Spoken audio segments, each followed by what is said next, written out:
Breaking tonight, 3 people, including 2 law enforcement officers, killed during violent clashes at a white nationalist rally in Virginia. Hello and welcome to a special 2-hour edition of Justice. I'm Jeanine Pirro. Thanks for being with us tonight.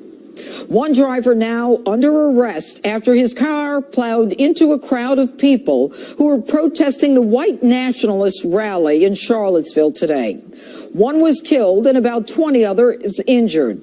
Then just a few hours later, a helicopter crashed near the rally, killing 2 law enforcement officers on board. Virginia's governor has declared a state of emergency.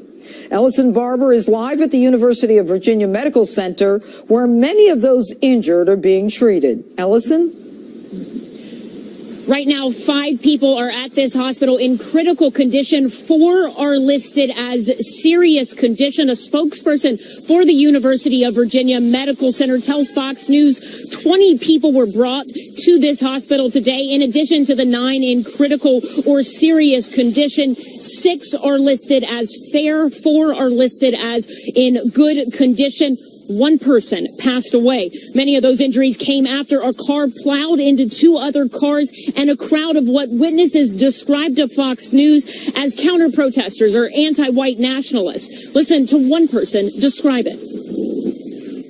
I was 10 feet away from them, and all of a sudden you heard the impact of a person being thrown over a car. And you can see in my footage, you see the car coming in at 30, 40 miles per hour.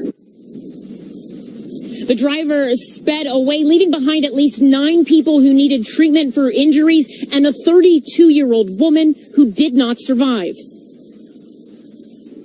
The crash also claimed the life of a 32-year-old female pedestrian at the intersection as she was crossing the street.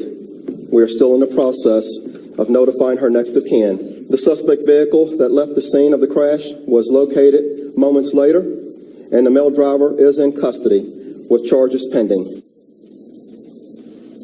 At least 35 people injured today. The governor of Virginia says the city and the state spent a long time preparing for this Unite the Right white nationalist rally, and he placed most of the blame for today's chaos on that group.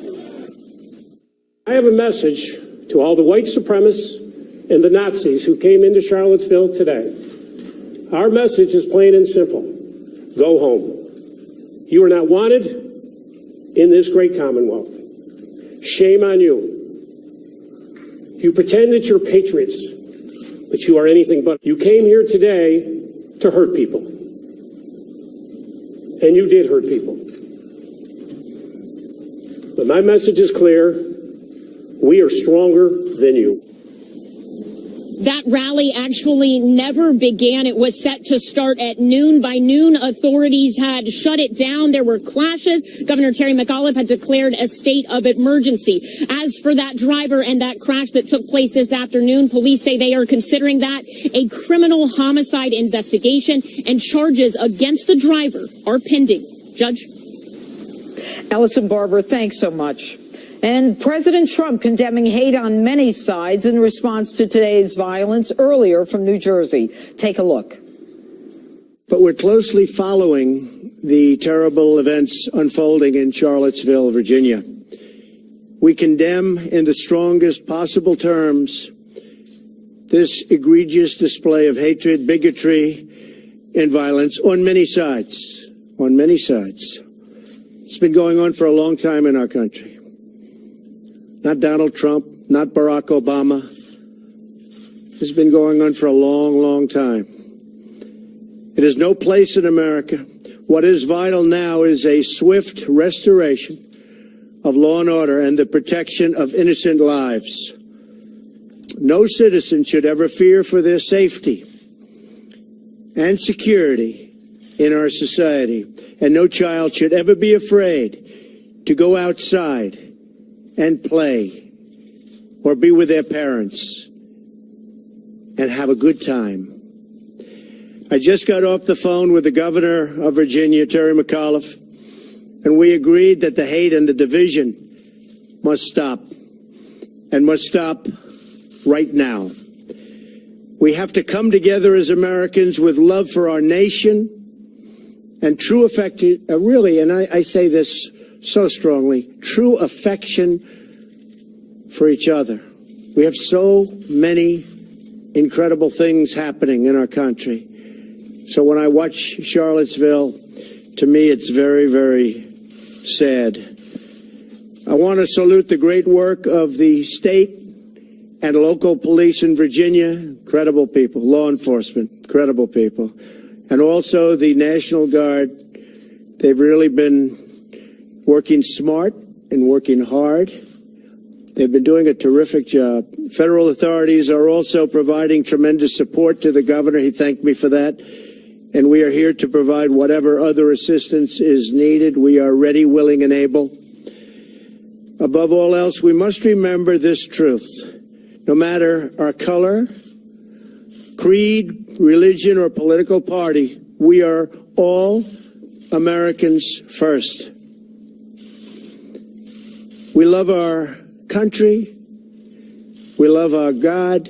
We love our flag. We're proud of our country. We're proud of who we are. So we want to get the situation straightened out in Charlottesville, and we want to study it. And we want to see what we're doing wrong as a country where things like this can happen. My administration is restoring the sacred bonds of loyalty between this nation and its citizens. But our citizens must also restore the bonds of trust and loyalty between one another. We must love each other, respect each other, and cherish our history and our future together. So important. We have to respect each other. Ideally, we have to love each other. So did the president go far enough? In addition to the comments you just heard, the commander-in-chief also tweeted this upon learning of the attack. We all must be united and condemn all that hate stands for. There is no place for this kind of violence in America. Let's come together as one. The president clearly decrying hate, but he's taking some flack tonight from both sides of the aisle, not specifically coming down on white supremacists or the white nationalist movement in his tweets or public remarks. More on that in our next half hour. But for more on the developments in Charlottesville, Virginia, let's bring in Virginia Congressman Tom Garrett. All right, good evening, Congressman. You just heard the president. He condemned the hate and division. Are there other steps the government should be taking? Well, I mean, public safety is a legitimate purview of government at the local and state and federal level. Obviously, the individuals who descended upon Charlottesville, Virginia, were counter in their efforts to that public safety, and so we need to do everything we can to ensure that individuals can, as the president eloquently put, feel safe when their children go outside to play. That's sort of an underlying principle of government at any level. Well, let me ask you this, Congressman. I have been in Charlottesville. It is truly one of the most beautiful cities I've ever been in. There is talk that the people who came in and did this protest and got the white nationalists, most are not even from this area. Is that correct? Yeah, look, I've been in touch with law enforcement in the area. The number I was given was that north of 90% of the agitators were from outside, not just the area, but in fact the state. I've heard from law enforcement, there were individuals from Arkansas, Colorado, New York. Obviously, this individual in question with the vehicular, what would appear to be an attack, from Ohio, Louisiana. So, you know, the good news is, if there is any, that to find 500 racist lunatics, you need a nation of 323 million. The bad news is, and praise God that they're going to leave Charlottesville and go back home across this country. And so we need to speak united. I think that there's real room for folks on the left to welcome us, to join them in condemning this sort of hate-filled rhetoric that's completely antithetical to Thomas Jefferson's concept that all people are created equal and endowed by their creator with certain inalienable rights. So it was indeed largely outsiders who precipitated these events. And in fact, Charlottesville itself, this city, has a connection to Thomas Jefferson and Madison and other presidents. Sure. So the 5th District of Virginia is in the limelight right now for all the wrong reasons, but it's an amazing place. Thomas Jefferson wrote the Declaration of Independence in Charlottesville, Virginia. James Madison, the father of the Constitution, represented the 5th District. He defeated James Monroe in his first election.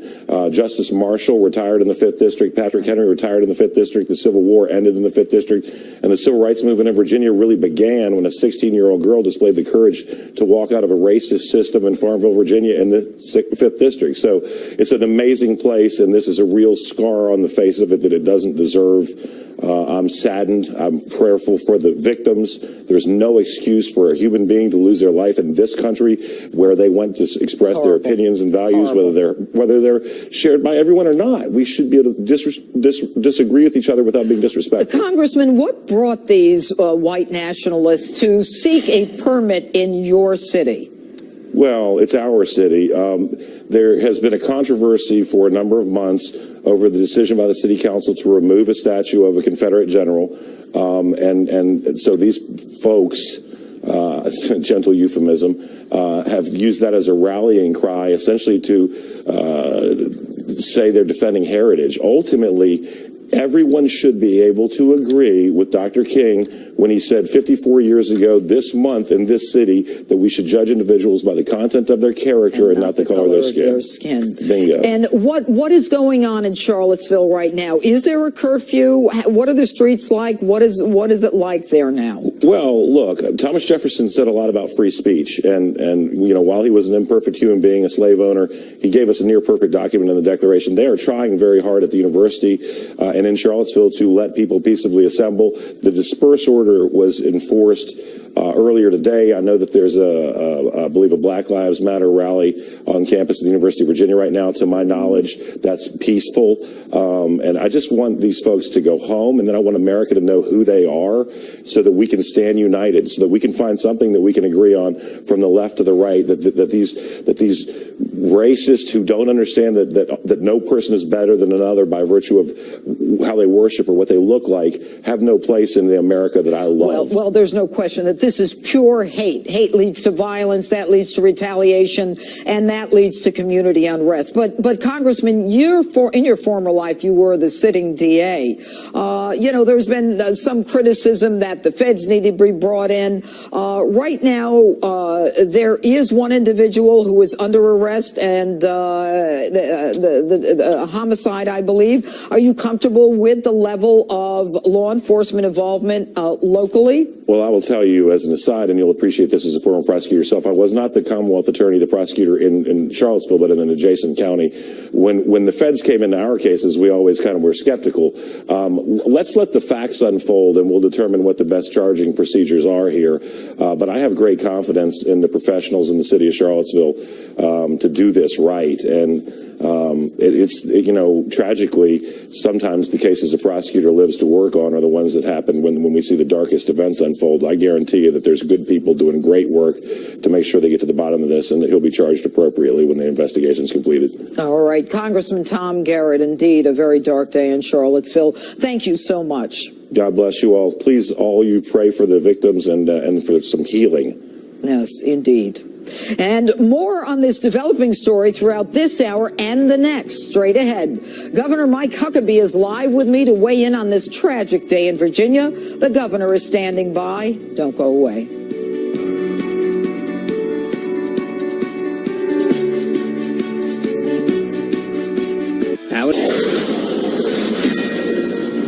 Breaking right now, police in Charlottesville, Virginia say a 20-year-old man named James Alex Fields is in custody tonight, facing attempted murder charges. Police are tight-lipped about the specific circumstances, but one outlet, the Washington Post, is reporting that the arrest may be in connection with the violence that erupted at that white nationalist rally in Charlottesville. The white nationalists clashed with counter-protesters, resulting in at least 3 dead and prompting the governor to declare a state of emergency. 2 of those dead were law enforcement officers who were on duty for the rally and the clashes that ensued. Those victims identified tonight as Virginia State Police Lieutenant Jay Cullen and Trooper Burke M.M. Bates. Our condolences and our prayers to their families, as well as the victim at that rally.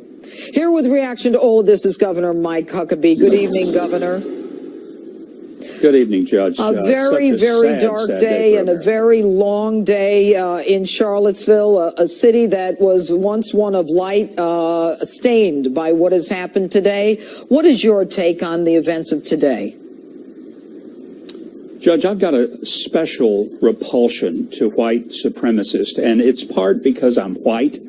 It's part because I have seen this evil and hateful attitude that elevates some people above others. And as a believing Christian, I'm especially offended because anybody who believes the Bible, especially the Gospels, will have to accept that there is no way that God is a respecter of persons, as the Scripture makes clear. He doesn't love some people more than others because of their color, because of their affiliation even with Him. And so I find it just disgusting and repulsive. And I don't know of anybody who is doing anything other than condemning the violence and condemning the very spirit of white supremacy. I find it as disgusting as I do those who say that some people have a greater right to live. It's why I'm pro-life, Judge. How can I say that I believe the Gospels, that every person has equal worth before God? Every person has intrinsic value, but some people aren't really as valuable as others. And that's why I'm pro-life, and it's why I'm so repulsed by the idea of white supremacy. Governor, what do you say to those people who say that the president wasn't specific enough, he wasn't hard enough? And, you know, I have to tell you, I mean, he condemned in the strongest possible terms the egregious display of hatred, bigotry, and violence on many sides. It's been going on for far too long. It has no place in America. We need a swift, you know, restoration of law and order. Are these just Trump haters who just will look for any reason to dump on the president? Well, it seems like that a lot of them are. I don't know what they expect the president to do. At the time that he made the comment, the driver of the car had not even been identified. Exactly. Nothing had been right. attributed to him at that point. And so what is he supposed to say? Is he supposed to do what Barack Obama used to do and jump to a conclusion and make a decision about something like he did in Ferguson, Missouri, which turned out to be totally untrue? Wrong. The president has to be careful in taking steps. I thought what he condemned was what we all could immediately condemn, and that is the violence, the car. Some coward in a car drove into innocent people to try to kill them. Now, he condemned that. What else is he supposed to do at that point? I mean, some have criticized him because he said violence on Governor, all sides. hold on 1 second. On the screen right now is the individual that we just referenced, James Alex Fields. This is a man who is in custody right now. The Washington Post is saying that he is the individual who is responsible for the drive in the crowd today. You're looking at 20-year-old James Fields. Governor, go ahead. Well, I hope this individual, and I don't care what his philosophy is, but I hope he's prosecuted as a domestic terrorist, because that's what he is. So I'm not hesitant to call him that. He's a terrorist. What he did was vile. He attempted murder, and he murdered a person. This was not just a vehicular homicide. This was intentional murder. And so I am glad he's in custody. I hope that he is prosecuted to the fullest extent of the law, and I'm that sure there's no mercy on this person. And you know what, Governor? Of those 9 that were injured, in addition to the one who was deceased, 5 are in critical condition. So we don't know what's going to happen throughout the course of the night. But let me quickly ask you before I come up against a break. What do you say to those individuals who say that the alt-right are white nationalists? Well, I think most of the people who use that term don't even know what it means. What is alt-right? What is that supposed to mean? Is it a person who is more conservative than they are? Then do we also condemn the alt-left? I think we ought to stick to individuals. And rather than giving people labels that may not be very definable, let's stick to when people do something that is horrible, let's just call it horrible, rather than trying to identify it with a political ideology. All right. Governor Mike Huckabee, thanks so much for being with us this evening. Always a pleasure, Judge. All right. And what is this white nationalist movement that touched off all this violence today? And what are its roots? We're going to get into that with my next guest as our hour of coverage in this developing story continues. And then a special 2-hour edition of Justice. We'll be back after that. Violent clashes at a white nationalist rally in Charlottesville. So what is this movement, and what is the ideology behind it? My next guest, political science and law professor and the author of The New White Nationalism in America, prophesied the rise of the alt-right 15 years ago in 2002. Dr. Carol Swain joins me now. Good evening, Doctor. Good evening. All right. Well, Doctor, I was reading about your prophecy, basically, that the alt-right would begin an even bigger development after the turn of the century. What brought you to this conclusion? Well, first of all, I would like to make it clear to everyone that's viewing that what I saw in 2000 and was published in 2002, this rise of the new white nationalism, that occurred long before the election of President Trump. And I called it new to distinguish it from white supremacy because it was the people who were being involved were more intellectual. They were not espousing racial violence or using epithets, but they had grievances. They were upset about multiculturalism, about affirmative action. They felt that white people's rights were being trampled and that there were no one speaking up and listening to their grievances. And so at the time when they were really stressing the racial double standards, I saw the potential for the argument to resonate among young people. So my book was written as a warning. I saw conditions converging that I knew that the movement would grow unless we started addressing the issues. All right, so let me see if I understand this, Dr. Swain. What you're saying is the rise of the alt-right is not the same as white supremacists. Now, right, yes, that is exactly what I'm saying. But that the alt-right that you predicted would increase is doing so because of this multiculturalism and the fact that the whites don't feel like they can be part of it. What are you saying? I'm saying that white people have grievances and they've had them for a long time.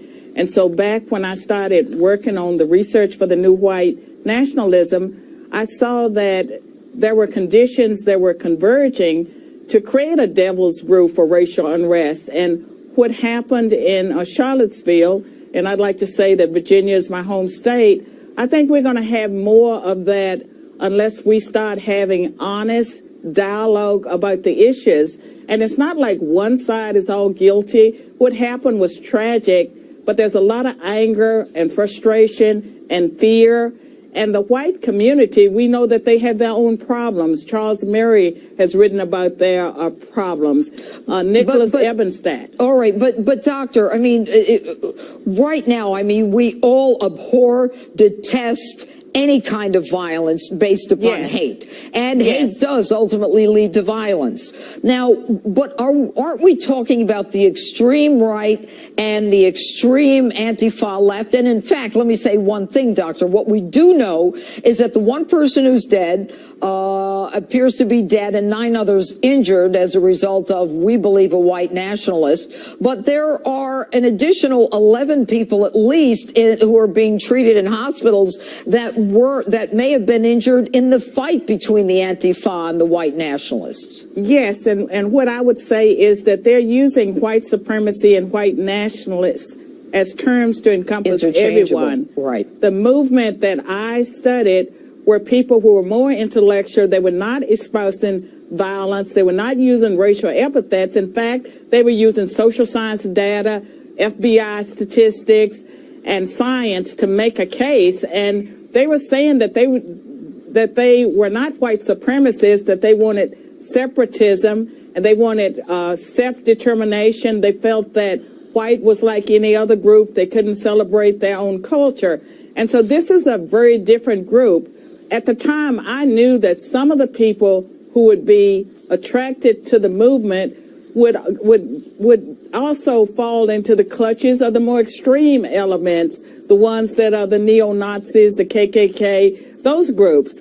But for the most part, what I warned about and called the new white nationalism was new because it was not espousing violence. It was not using racial epithets. It was saying white is like any other group. Whites were being discriminated against. There was no one standing up. All right, Doctor, the remedy has to be... Doctor, we're coming right up to a break here. But what you're saying is that the alt-right is different from these white supremacists, and we condemn all white supremacists for any acts of violence and acts of hate. We agree on that. Yes, and I think there's some remedies. We need honest dialogue, conversations where people are listening to one another. Let's hope so. Dr. Carol Swain, thanks so much for joining us tonight. And reaction from our nation's capital still coming in tonight to the violence in Virginia. That's next as this special 2-hour edition of Justice rolls on.